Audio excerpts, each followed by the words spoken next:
In this tutorial, I'll show you how to add buttons to Confluence pages.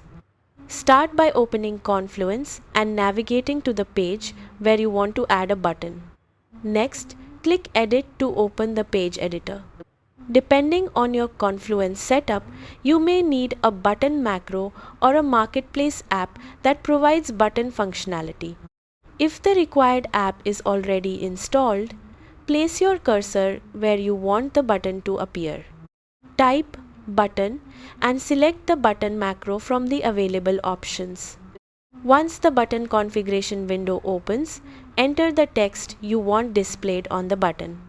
Choose the action for the button, such as opening a website, navigating to another Confluence page, or linking to a resource.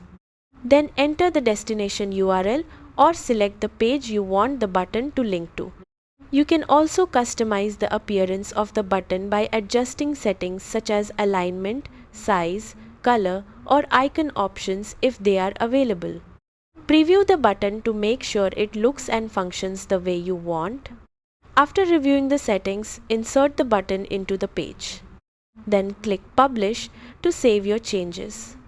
Your button will now appear on the Confluence page, providing users with a clear and clickable way to navigate to important content or resources. And that's it. You've successfully added buttons to a Confluence page. Thanks for watching, and I'll see you in the next tutorial.